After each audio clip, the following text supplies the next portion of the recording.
Hi, subscribe to my channel Shobha Rana for more. आपका नाम ये पीपल बाबा कैसे पड़ा? देखिए, ऐसा था कि जब हमने 11 साल की उम्र में पेड़ लगाने शुरू किए। और पेड़ लगाने शुरू क्या किया, कोई इस तरह से उस वक़्त ये एक वोकैबुलरी नहीं होती थी सस्टेनेबिलिटी की, क्लाइमेट चेंज की, कि हमें ग्लोबल वार्मिंग के लिए कुछ करना है। ये तो मज़े-मज़े में चीज़ें होती थी। 11 साल की उम्र में हमारी एक टीचर हुआ करती थी, मिसेस विलियम्स करके, मेरी क्लास टीचर थीं। 4th और 5th ग्रेड में हमारी 2 साल उन्होंने हमें पढ़ाया। तो वो बहुत सारी बर्ड्स बीज बटरफ्लाइज पे हमें कहानियाँ सुनाती थी, प्रकृति के बारे में बात करना, पहाड़ों पे, नदियों पे, खलियानों के बारे में बात करना। तो वो नेचुरल वर्ल्ड के लिए इतना प्रेम उन्होंने हमारे लिए जगाया, और कहानियों द्वारा इट इट इतना इम्पैक्ट किया हमारे ब्रेन को, हमारे पूरी रूह को। तो बड़ा सुकून मिलता था उनकी बातें सुन के।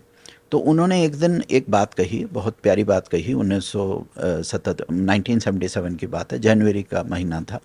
तो उन्होंने कहा, देखो बेटा, दुनिया में कोई भी डॉक्टर इंजीनियर बन सकता है, कोई भी सीए एमबीए बन सकता है, कोई भी पॉलिटिशियन इंडस्ट्रियल बन सकता है, अगर उसके पास कोई रिसोर्सेज हों और अगर वो वक्त दे वो अपने काम को, तो कुछ भी बन सकता है। लेकिन प्रकृति के लिए 24 घंटे कोई काम करने के लिए बहुत कम लोग हैं। तो जब उनसे पूछा गया, मतलब मैंने ही क्वेश्चंस किए थे कि मैम इसका क्या मतलब हुआ, तो उन्होंने कहा, देखो, लोग पेड़ काट रहे हैं लेकिन पेड़ों की संख्या को बढ़ाने के लिए कोई काम नहीं कर रहा। डिपार्टमेंट्स होती हैं, अथॉरिटीज़ होती हैं, सरकारें होती हैं, वो तो ठीक है, लेकिन उस तरह से कोई इंडिविजुअल्स काम नहीं कर रहे। तो वो चीज़ मन में बैठ गई। तो नानी हमारे साथ रहती थी, फादर आर्मी में थे तो उनकी पोस्टिंग्स होती रहती थी, तो नानी हमारे साथ ही रहती थी। तो मम्मी और नानी हमारी घर में तो जब मैं शाम को स्कूल से वापस जाता था तो मैं सब बताता था कि मेरी टीचर ने मुझे क्या बोला। I was very excited to share everything with my nani. I use to share everything with my nani. तो हम झाई जी बोलते थे उनको। तो झाई जी को हमने बोला कि इस तरह से मेरी टीचर ऐसे बोल रही हैं। उन्होंने कहा, बिल्कुल ठीक बोल रही हैं, कोई काम ही नहीं करता, और तेरे को भी डॉक्टर बनने की ज़रूरत नहीं है, तेरे को भी फ़ौज में जाने की ज़रूरत नहीं, क्योंकि पापा चाहते थे कि बड़े हो के हम भी फ़ौजी बने, हम भी डॉक्टर बने। तो यही काम कर, जो तेरी टीचर कहती है वही काम कर। तो एक तरीके से एश्योरेंस मिलती थी वहाँ से, कि हाँ, जो टीचर कह रही हैं और नानी कह रही हैं, और दो बड़े इंपॉर्टेंट लोग लाइफ के कह रहे हैं और एक ही बात कह रहे हैं। तो बस जी, फिर तो ये हुआ कि एक दिन टीचर ने कहीं यही कह दिया कि देखो, पृथ्वी पे जो भी कुछ हो रहा है, प्रकृति का कंटेंट कम हो रहा है। मतलब जो ग्रीन कंटेंट है वो कम होता जा रहा है और ब्लू कंटेंट कम होता जा रहा है। यानी कि जल कम होता जा रहा है, नीला जल, है ना, ब्लू वाटर। तो जो ब्लू कंटेंट है वो कम हो रहा है और ग्रीन कंटेंट कम हो रहा है, क्योंकि छाया जाती है। छाया जाती है तो धरती गर्म होती है, गांव गर्म होते हैं, तालाब गर्म होते हैं, नदियां गर्म होती हैं, जलाशय सूख जाते हैं, कुएं सूख जाते हैं, शहर गर्म होते हैं, लोग बीमार पड़ते हैं, दीवारें गर्म हो रही हैं। तो वो जिस लय में बात करती थी, जो पोएटिक वे से बात करती थी, वो हम तो ऐसे बस मतलब मंत्रमुग्ध होकर सुनते थे उनकी बातें कि हाँ, बात तो सही कर रही है। तो मैम, फिर हमें क्या करना चाहिए? तो कहते, छाया वापस लेकर आओ। तो उन्होंने हमें एक कीवर्ड दिया, छाया। छाया। तो वो कहते कि छाया जब आती है तो पक्षी भी आएंगे, कीट पतंगे भी आएंगे, उनका खाना भी आएगा, फिक्स भी आएंगे, फ्रूट्स भी आएंगे, फ्लावर्स भी आएंगे, सीड डिस्पर्सल भी होगा, पॉलिनेशन भी होगा। And then she would take out the entire, जैसे एनसाइक्लोपीडिया, तो पूरी साइंस समझाती थी वो। कहाँ से काम शुरू हुआ? छाया से शुरू हुआ। छाया मतलब शेड मीन्स कैनोपी, कैनोपी मतलब प्लांट कैनोपी जो वो होती है। तो वो कहती थी कि मिट्टी के ऊपर भी छाया होनी चाहिए, है ना, पहाड़ों पे भी छाया होनी चाहिए, सड़कों के किनारे भी छाया होनी चाहिए, डिवाइडर्स पे भी छाया होनी चाहिए, पार्कों में भी छाया होनी चाहिए। तो वो वृक्ष ना बोल के वो छाया बोलती थी। अब छाया किससे आती है? वो तो वृक्ष से ही आती है, छोटे पौधों से भी आती है, बड़े पौधों से भी आती है। तो वो जो बायोडाइवर्सिटी की बात करती थी, हैबिटेट की बात करती थी, बर्ड्स के हैबिटेट की बात करती थी, कहते अपना ही घोंसला बनाते रहोगे, अपने ही अपार्टमेंट, अपने ही बंगलो बनाते रहोगे, चिड़िया का घोंसला कौन बनाएगा? जो उसका नेचुरल है वो तो तुम लोग काटते जा रहे हो, सारी सरकारें उसको काटती जा रही हैं, लोग उसे काटते जा रहे हैं और अपने घर बनाई जा रहे हैं, तो चिड़िया कहाँ जाएंगी? तो वो छोटी छोटी बातें हैं। मेरा कहने का मतलब है, मैं सिर्फ परिप्रेक्ष्य में समझाने की कोशिश कर रहा हूँ, कॉन्टेक्स्ट समझाने की कोशिश कर रहा हूँ कि कहाँ से ये जन्म हुई, ये चीज़ें कहाँ से वो एनर्जी आई ये काम करने की। तो एक दिन उन्होंने ये कहा कि देखो बेटा, वृक्षों की संख्या को बढ़ाओ, वृक्षों की संख्या को बढ़ाओ, इस तरह से छाया की संख्या बढ़ेगी। वृक्षों की संख्या बढ़ाओ, चलो एक यूनिट समझ आ गई है ना, कि इस यूनिट के ऊपर काम करना है। तो नानी को आके पूछा हमने कि भाई वृक्षों की संख्या को कैसे बढ़ाते हैं? कहते कुछ नहीं है, एक खुरपी है, मैं तुम्हें दे दूंगी। और अच्छा, वो बड़ी खेती बाड़ी वगैरह करते थे। हम पापा का बहुत बड़ा, हमारा रेंज हिल्स रोड करके किरकी कंटोनमेंट में उस वक्त हम रहते थे। पापा मिलिट्री हॉस्पिटल में पोस्टेड थे। हमारा बहुत बड़ा बंगलो था, 5 एकर्स का, ब्रिटिश बंगलो जैसे पुराने होते हैं, अंग्रेज़ों के बंगलो कैंटोनमेंट में जैसे होते हैं। तो ज़मीन ही ज़मीन थी। तो उन्होंने कहा चल मैं तेरे को नर्सरी बनानी सिखाती हूँ, मटर उगाने सिखाती हूँ, गाजर मूली ये वो। सो उनको, नानी को एक चीज़ समझ आ गई कि ये अब मिट्टी के साथ काम करेगा, है ना। उन्होंने पकड़ लिया। तब आप 10-11 साल के थे? 11 77 11। तो उन्होंने खुरपी दी हमें और उन्होंने कहा कि इस तरह से खड्डे खोदते हैं, इस तरह से खाद बनती है, इस तरह से कंपोस्टिंग होती है, जो भी बेसिक्स होती हैं उन्होंने फटाफट बताया हमें। उसी दिन हम जाके नर्सरी से 9 पौधे लेकर आए। 26 जनवरी 1977 वॉज द तारीख थी, वो डेट थी। और 9 पौधे हमने लाके, उसमें 2 पीपल थे, 2 बड़ थे, और 2 नीम थे, 2 जामुन थे, एक शायद कचनार था, हाँ कचनारी था। तो वो हमने उसी सड़क पे जहाँ हम रहते थे वहीं लगाए। आज भी 46 साल बाद वो 9 के 9 पौधे जो हैं आज वहाँ खड़े हैं। 9 के 9 पौधे खड़े हैं। सो जो पहले दिन काम किया था वो आज भी है वहाँ पे।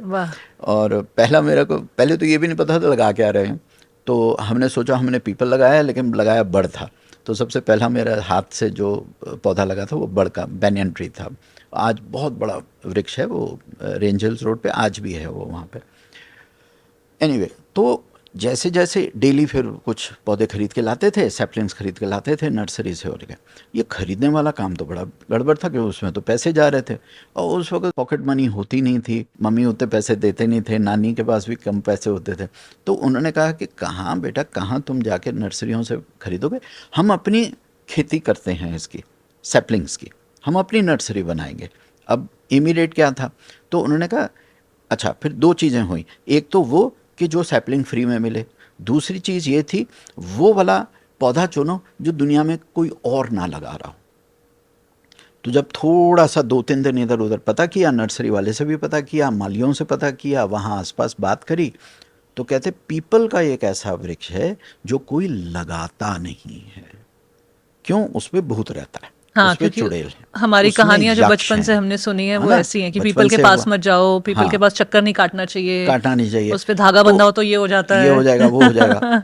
तो अच्छा, माइंड में बड़ा वो रहा कि क्यों नहीं लगाते। फिर उसके बारे में 2-3 बार बैठ के नानी की गोदी में समझा इस चीज़ को। तो कहते लोग डरते हैं बेटा, पीपल तो बहुत प्यारा होता है। तो बात करते करते बस यूं हुआ कि तो नानी फिर मैं तो पीपल ही लगाऊंगा। जब कोई लगा ही नहीं रहा तो वो लगाए ना जो कोई और नहीं लगाता। तो ऐसे बात हुई और बस आप ये समझो कि नेक्स्ट डे से नानी ने क्या किया, नानी मुझे ले गई जैसे बाहर घुमाने के लिए हाथ पकड़ के, और वहाँ पर दीवारों में जैसे हैं, नाली में, कहीं पर भी छोटे छोटे पीपल उग रहे थे। पिलखन है, गूलर है। हमारे मुख्यतः भारतवर्ष में 4 फाइकस स्पीशीज़ होती हैं, पीपल, गूलर, पिलखन और बड़, ये 4 होते हैं, है ना। तो ये चारों दीवारों में उगते हैं।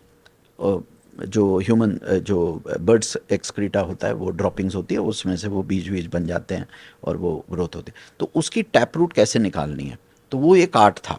वो it took me some time to actually extract the plant in a right way, क्योंकि अगर उसकी जड़ टूट जाती है वो मर जाएगा।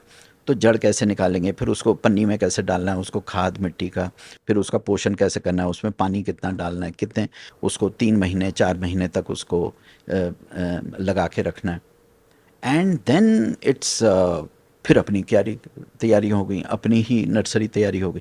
फिर खुल के लगाया। फिर वहाँ पुणे के पास में, तो पीपल बाबा कैसे बने, वो उसका आंसर ये है कि जब मैंने इतना फोकस्ड वे से पीपल के ऊपर काम करना शुरू किया तो लोगों ने मुझे चढ़ाना शुरू कर दिया।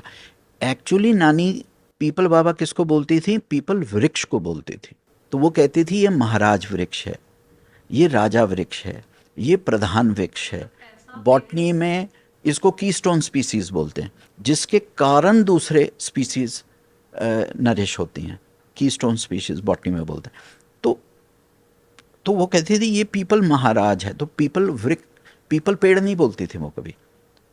तो वो कहती थी अरे पीपल बाबा के नीचे मत खड़े हो, ऊपर पक्षी बहुत होते हैं, ड्रॉपिंग गिर जाएंगे, आप पीपल महाराज, पीपल ऐसे, मतलब जो एड्रेस होता था वो इतने रिस्पेक्ट से होता था एक पेड़ के लिए।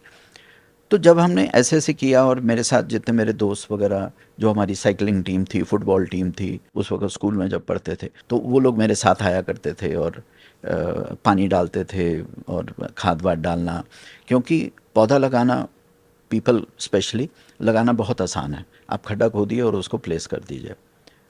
लेकिन पीपल का जो पत्ता होता है वो हर गाय भैंस बकरी खाती है, तो उसको प्रोटेक्ट करना वो बहुत बड़ा चैलेंज था। फिर बोरी बांधते थे, कभी कट्टा बांधते थे, कभी कटीली तार बांधते थे, कभी कटीला पौधा डालते थे उसके ऊपर, मतलब काट के बबूल के उसको बाड़ बनाना। So it was a complete process. तो पहले हम तो सोचते थे अरे क्या है, एक पौधा ही तो लगाना है, लेकिन जान निकल गई। 2 साल 3 साल 4 साल तक उसको जिंदा रखना पौधे को, it was a huge task. तो बस बदनाम हो गए। फिर तो ये था कि अरे वो भूतिया पेड़ लगाने वाला जो बच्चा है, साइकिलों में घूमता है पूना में डिस्ट्रिक्ट में उस वक्त। तो सबसे पहले मैंने, मेरे ख्याल से जो पहले 2.5-3 लाख पौधे लगाए वो पुणे डिस्ट्रिक्ट में ही लगाए।